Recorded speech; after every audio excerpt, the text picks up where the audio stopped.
Hello, good morning, good afternoon, good evening, and welcome to another Monday Morning Art Talk. Whippy!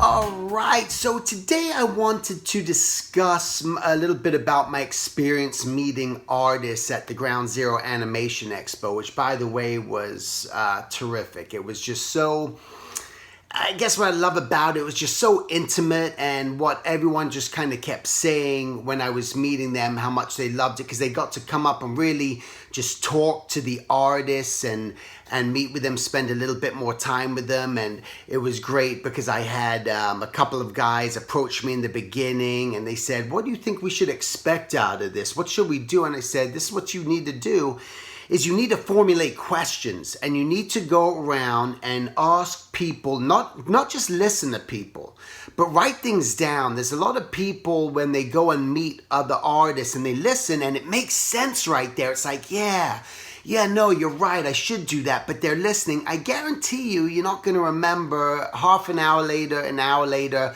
2 days later, much less a week later. It's not going to stick. So you have to write things down. Whenever something's impactful to you, whenever something has meaning to you, it's vital to write it down. I do it all the time when I'm just listening to things. I just taking notes. I have a notepad by my TV. I have a notepad by my computer up here. Whenever, if I'm listening to a podcast or anything that might happen, and go, hey, that's a great point. Boom, boom, boom. Write it down, and just to remember. And I mentioned to them, guys, go and talk to people, ask them questions, take notes. And it was great because at the end of the day, they came up to me and said, this was so amazing. What an amazing show. And we're so glad that we talked to you in the beginning to get an idea of how to approach people at the table. And they came away with just a gold mine, so to speak, of information. Okay, so whenever you're going to a convention, no matter what convention it is, be prepared. Go there, make sure you have business cards, make sure that you have questions, make sure you seek out the people that are doing what it is you want to do, okay? And the only way you find out what they're doing is by asking them. You go up to someone, you say, what is it that you do? Maybe they're showing all their other artwork. Most people at conventions are creating their own intellectual properties, making their own prints, making their own books, selling their own original artwork. But that's only the side thing of what they do. Most of them already, some of them, that's all they do, but a lot of them are already working in the industry doing things. So you don't know that person's a storyboard artist, character designer, visual development artist, background painter, whatever they may be. So you got to be inquisitive. And this is how you start to gain information. And the more information you gain, the more fuel you give yourself and the more knowledge, which is going to help you go to that next level. So again, just really great experience that I had, GZA Expo. And the thing that I found, because again, I got to talk to so many people, and what I'm finding is so many people just in the same boat. And the consistent thing that people are missing over and over and over again when I was asking them is what it is they even truly want to do. They just don't know what that true thing is. It's like, I just kind of want to draw. I want to do this. I want to do that. But there's no focus. And I've said it 1,000 times through my art talks. You have to have a focus. You have to start to narrow things down and get that little bit of a niche going for what it is that you want to do, and start improving upon that and put yourself out there so that people look at you and go, we clearly see what you want to do. Now, when you're putting together your website and you're going to be showing people your website, your PDF, I'm not talking about just limiting it to where you're only showing one thing or one style. What I'm referring to is that not only are you showing, if say you want to do character design, storyboards, background paint, layout, whatever it is you want to do, that you number one, showing variety. I was looking at a lot of portfolios that were missing a lot of variety. And I'll get back to that in a second in the themed portfolios, missing variety, and also just, the thing that you want to make sure that you're doing on your website is you can categorize it. You gotta think like a menu. A menu at a restaurant, okay? You don't go into the restaurant and go to this Italian restaurant and open it up, and all of a sudden you got the seafood, the meat, the salads, the desserts, all mixed. And all of a sudden I'm looking at dessert, next line is the meat dish, then it's chaotic. It would be chaotic. And that's what happens when I was looking at a lot of portfolios. It's just bouncing all over the place. So what you want to do on your website is categorize it, where you got your storyboards, and maybe that's your strength, so you feature that. And then the next thing that you're going to do, you got your character design, you got your whatever, your life drawing, your sketches, again, categorize it. So when people go there, they feel like they're looking just at that category. So that was a major thing that I would say was missing. The thing that I want to mention about themed portfolios, I don't know who created this concept, who thought of this concept, but I don't agree with it at all. I'm sorry. And I may be going against the whatever, but I really don't think I am, knowing my experience from working and having a portfolio and working in the industry. You gotta, these theme portfolios where they just show one style, one character, so they show the character design, the background layout, the props, and they're showing everything, like, hey, look at me, I can do everything. In a smaller studio, that's fine. There's a lot of studios that, I'm not gonna lie, they do want generalists, they do want people who can do multiple things. That is true. And a lot of these bigger studios and just studios in general, a lot of them are wanting you to be the professional, the expert in that field, and you're being hired specifically for that. I know that that's how my career's always worked. They were always looking for the character designer, and they came to me because they wanted character designs, not because they wanted storyboards, not because they want props, not because they want layouts. They want character designs so they know what they're getting. And you put in your portfolio what it is that you love to do. Because you don't want to get a job doing what you don't enjoy doing. If all of a sudden you're showing all these props, but you hate drawing props, then all of a sudden you get hired doing that, you're going to be miserable. Even though you got a job, you're going to be miserable. So put in the stuff you like. But these theme portfolios, the problem with those, it's just showing one style, and usually they're always feature looking. Where the world, guys, is happening right now, feature is a small piece of the pie. Yeah, it brings in multi-millions of dollars, okay? But look at the grand scheme of things. We're talking look how many oceans there are, and look how many lakes there are, okay? Yeah, there's a lot of stuff happening in the ocean, all right? There's a lot of stuff happening in the feature world, from merchandise and the movies and the grandiose. Ooh, I'm on a feature, amazing. Most people, though, on features, and you can ask them, are trying to get out of there. But the reality is that you got this big sea, right? But you got an even bigger, look at all the ponds, look at all the lakes. They way outdo the amount of oceans. And that's what's happening in the gaming, within the streaming videos, content that's going on, the cable stuff, the apps, all this stuff, right? You guys know what I'm saying. With Netflix and Hulu and Amazon, it's a bigger, faster turnaround, much bigger field, and I would start, if you're trying to break in, not to say, again, I don't want to generalize here and say don't try to go for feature, but you're going to be waiting in the breadline a lot with that one, okay? What you want to do is think about the bigger picture, aim towards that. If your goal is to get into feature eventually, let that be the goal, let that be the dream, move into that direction. But if you find yourself, but this is the most important thing, if you find yourself struggling all the time and going, I just can't get work, I can't find any work, because all you're doing is seeking feature jobs, or all you're showing is a feature style portfolio to television animation and everything, where that feature style portfolio, you're just trying to theme everything and just do one style. Well, that one style that's very straight against curve or very, very wacky cartoony, and you're not showing that, you're just showing Disney princesses, you're not going to get the job. It's not going to happen. Okay, so you got to make sure you get specific, all right, when you start to do these things. The next thing I want to point out is an artist that I met. So that was the big thing that I felt was sort of missing in people's portfolios. Again, it was awesome pleasure. I also like to share with people, just let you know, Go if you're not sure and you live in a place where you can't meet a professional, well, I'm here. You guys can go to my website. You guys can go to my classes section. You can see what I'm offering there. And I offer this Skype session just to meet with you for 30 minutes, just to browse over your stuff, tell you if you're heading in the right direction. So, because I get people going, I don't know any professionals. How am I going to show people all these things? Well, sometimes it's just digging, and feel free just to go and meet up with me, okay?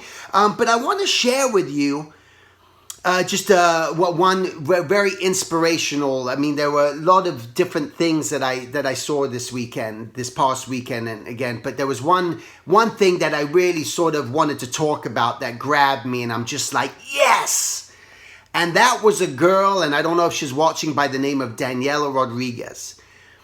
And she came up to me and we started to have conversation, and I'm always interested to know what it is you do, what it is you want to do, and everything like that. And she said, I just got hired by Nickelodeon, and I just got hired doing storyboard revisions. And that's like, no kidding, young girl, straight out of school. Wow, that's great. Congratulations. And my next question is, how did you do it? Because I'm always curious, because everyone has a different story. We hear a lot of different things. People get into the industry by, again, the connections they make, the friends they've made, just referrals, blind submission. I got in through when I hadn't had any experience in animation, but I had met someone who worked in animation, and they showed my portfolio to people, and I had no animation experience, and they gave me a test, and I got the opportunity. Okay, so that's how I got my start in.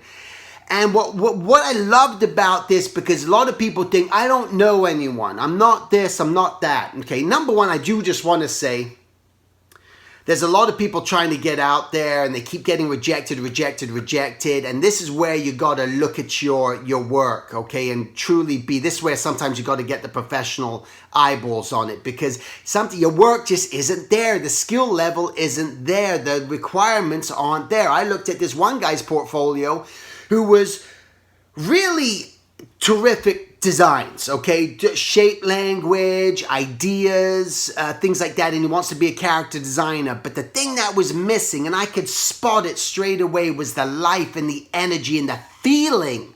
The feeling within the drawings was missing. And this is why, even though he had friends in the studios, he wasn't getting the jobs. Friends are passing on his stuff. And I know it was hard for him to hear. I could see it in his eyes. But I got to be truthful with people. I'm not going to lie to you. I'm not going to try to just sugarcoat anything. I got to be honest with you. And so giving him this honest feedback, I could see it, and I hope, and I can't remember his name, but I hope if you're watching even this, that you make those changes, that you do something to start taking that next stage. I gave you advice at the time on what I felt that you needed to do. But back to Daniela. What I loved about, again, the misconception is you got to know people, all this other sort of stuff, and again, maybe not having the skill level. So what this girl did, she was in school, going to school, and while she was in school, finishing up school, she wasn't just waiting till she was done with school. Every single day she was on Nickelodeon's website looking at their job boards. Now, I will say a lot of the times, again, this misconception. People think just because they hear it that, oh, they posted on their job site, but the jobs are always filled, so don't even bother. That's what you hear people say. Now, you can be someone who goes, yeah, that's what I heard too. The jobs are always filled. They're always taken. And sometimes that's true. It is true. But is that going to stop you? It shouldn't. That should be like, don't listen to those people. You got to take control and do things for you. This is what this girl did. Every single day she was on the Nickelodeon website looking at what new jobs are coming. A lot of shows turning over.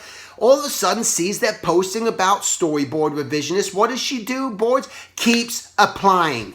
Okay, she didn't hear back. Keeps applying, keeps applying, keeps applying. Rejection, keeps applying. Then what happens? One day, she gets a call back. We like what we see. different people looking at things all the time. They want her to take a test. They bring her in to take a test. So their test was unique and different. I hadn't heard about it before, but like I said, I like to write things down, and she gave me information, and I go, whoa, wait a minute. What did they want? What did they say? So I've written it down for you guys. And what did they want her to do is not doing just a traditional storyboard. They gave her 4 different tests. So one thing, they saw her portfolio and they liked what she saw. Now, I looked at her portfolio and I checked out her site afterwards. What I can say, again, another misconception. Daniela, I'm not saying anything mean or anything harmful to you, anything. You do need to develop and work on, I'd say, just for yourself, because I know you want to do character design and things. I feel like some drawing things aren't up to par. But your storyboards are great. And even though you're not the greatest drafts person, and you don't have to be, and this is another misconception that you got to be the greatest draftsman in the world to do storyboards. No, you don't. You got to be a good storyteller. You got to be able to show emotion. You got to be able to show action. You got to be able to show things, have a sense of humor, and bring life and movement to the characters. And you got to do it quickly. You don't have all the time in the world. You don't have a whole semester of school to do a storyboard. You get sometimes 2 weeks, sometimes 3 weeks, sometimes 5 weeks. Okay, every production is going to be different. So you got to work fast, but it's got to be convincing, and it's got to show and be clear enough in its staging and everything else that the people overseas understand what action you're trying to show. So what did they want to see from Danielle? Again, I looked at her storyboards and I thought they were terrific. And the way she kind of put together her site, Daniela Rodriguez Art, put together her site. But the 4 things that they wanted to see, they gave her 4 tests. Number 1, they wanted to see dynamic action. So that was a test. Let's see you do dynamic action. Number 2, they wanted her to see how you come across with humor, to show that you understand humor. Let's see a little snippet of you adding humor into a storyboard. The number 3 thing was emotion. They wanted to see her show a sense of emotion in her boards, that you can get the feeling and you really, understand emotion. And the 4th thing was staging, that you have a strong understanding of staging. Now, they saw all of these things, and when I was looking at her stuff she has on her website, she's already showing all of those, but they kind of want to take it just a little bit further. So dynamic action, humor, emotion, and staging. And so if that's something you want to break into and do, hopefully this helps you move in that direction. But now, because of that, she got the job. A nobody. I was a nobody. There's thousands of artists that are nobodies. What we have, again, what you got to have is the drive. You got to have the persistence. You got to have the charisma. And again, she had a great personality. She was confident, and it shined through just in her conversation with me. Not her head down, not making eye contact with me. She was there, and these are the qualities when you're going to meet with people. So the people who constantly keep struggling, saying, I'm not getting work, I'm meeting people. You got to check out some of these things that are going wrong. And it might be your personality, it might be your confidence, it might be your skill set, it might be you're not being persistent enough, it may be that you're just trying to find jobs on the computer, again, that's what, but not going above and beyond and going to other places and trying to meet face to face. But I just love that story because it's dreams are a reality, and dreams can come true. Whatever you want to do, whatever you want to be, you got to just make sure that you're doing everything to sort of lead up to that and make it a reality, and not just make excuses or listen to what other people are saying. All right. So, again, I just want to encourage you. Yeah, just get that focus. If you'd like, just feel free just to go onto my website, silvertoons.com/classes. You can see what I'm doing. And I'll just end here. I'm going to be in Florida this next coming week on the 21st. There's like 3 spots left. Don't feel that I'm not going to try to go for those spots because other people are going to get them. Just try to, if you want the spot, just register for the spot. If it's sold out, if I can't let you in, I'm going to send you your money back, but try, okay? So that's that. And also coming in August, I'm going to be doing a retreat out in Santa Cruz, a 2-day retreat. If you want to come out and just rejuvenate, learn some things about art, we're going to draw in nature. We're going to, if you want to do some meditation, some yoga and things like that, and just rejuvenate out there, come spend that time with me and my family. It'll be awesome. All right, that's it. Make it a great week, and I'll talk to you guys next week. Take care.